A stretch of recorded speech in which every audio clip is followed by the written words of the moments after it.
Hi everyone, welcome back to my channel. तो आज मैं आप लोगों को हजार्डस मटेरियल के जो मैनेजमेंट प्लान्स हैं उसके बारे में बताऊंगी। तो कुछ 5-6 मेन पॉइंट्स लिखे हैं मैंने इसके रिलेटेड, जिसको मैं आज एक्सप्लेन करूंगी।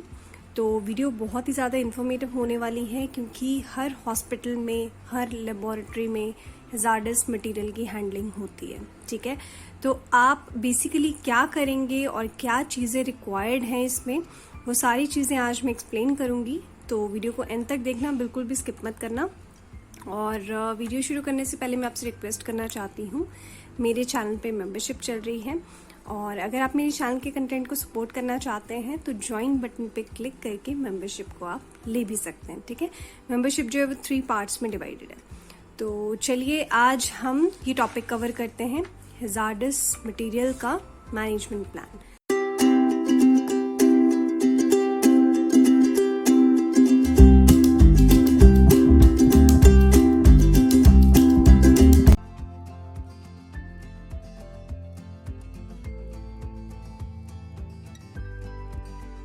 तो गाइज, ये कुछ 5-6 पॉइंट्स हैं जो कि रिक्वायर्ड हैं, और ये तो जस्ट मैंने एक तरीके की हेडलाइन दी है।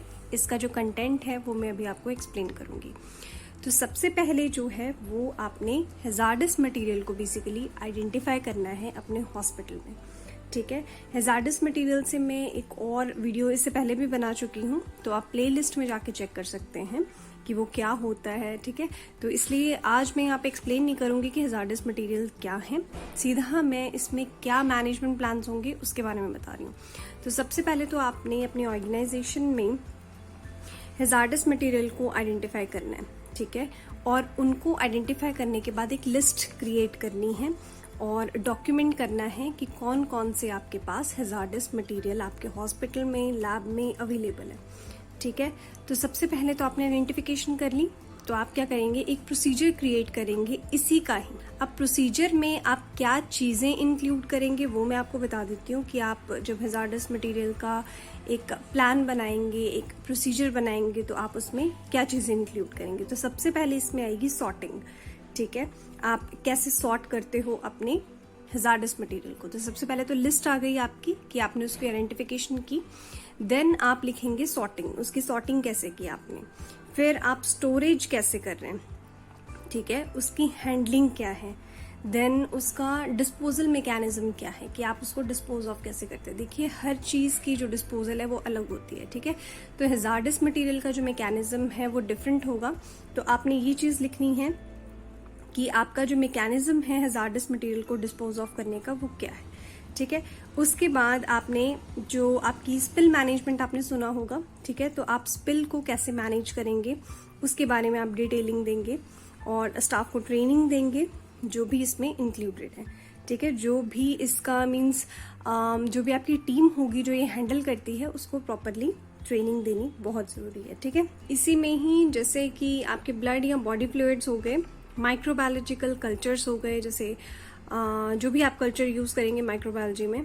ठीक है, आपके मर्क्यूरी हो गया, वैसे तो ये अवॉइड किया जाता है, बट इन केस अगर मर्क्यूरी भी हुआ, न्यूक्लियर आइसोटॉप्स हुए, मेडिकल गैसेस हुए, एलपीजी गैस हुआ, स्टीम हुआ, E2O हुआ। ठीक है, ये कुछ मैं आपको हजार्डस मटेरियल के एग्जाम्पल बता रही हूँ।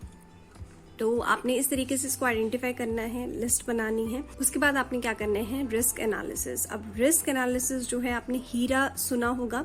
हीरा जो है, it's not a diamond, it's risk analysis का एक चार्ट होता है which is hazard identification and risk analysis. ठीक है, ये बेसिकली एसोसिएटेड होता है कि आपने हजार्डस मटेरियल को हैंडल कैसे करना है। ठीक है, अब उसके बाद क्या है, उसमें जब आप उसकी रिस्क आइडेंटिफिकेशन कर लेते हैं तो आप कुछ नेसेसरी एक्शन लेते हैं। अगर आपको कोई गैप आता है, ठीक है, या आपको लगता है कि यहाँ पे रिस्क बहुत ज़्यादा है, तो उसको एलिमिनेट करने के, उसको रिड्यूस करने के लिए ये जो एनालिसिस है वो की जाती है। ठीक है, इसके अलावा जो है आपके हॉस्पिटल में MSDS, इस पे भी मैं अलग वीडियो बना चुकी हूँ, आप प्लेलिस्ट में जाके चेक कर सकते हैं। तो MSDS क्या होती है, मटीरियल सेफ्टी डेटा शीट। ठीक है, ये हजार्डस मटीरियल के लिए होती है। तो जो भी पर्सन इन हजार्डस मटेरियल को हैंडल करता है उन पर्सन को स्पेशल ट्रेनिंग ज़रूर देनी है। उनके साथ MSDS उसको ज़रूर पता होना चाहिए कि कौन सी चीज़ें डू में है, कौन सी चीज़ें डोंट में है। ठीक है, तो जो MSDS है उनको ज़रूर पढ़ाएं, जो भी हज़ार्डस मटेरियल की जो हैंडलिंग करते हैं। अब हम बात करते हैं रेगुलेटरी रिक्वायरमेंट्स। अब रेगुलेटरी रिक्वायरमेंट्स क्या हैं? जो भी आपके हॉस्पिटल में, ज़रूरी नहीं है जो हज़ार्डस मटेरियल पे ही काम कर रहे हैं सिर्फ उन्हीं को ही पता हो, बट आपके हॉस्पिटल में हर पर्सन जो भी इन्वॉल्व है उनको एटॉमिक एनर्जी एक्ट का पता होना चाहिए।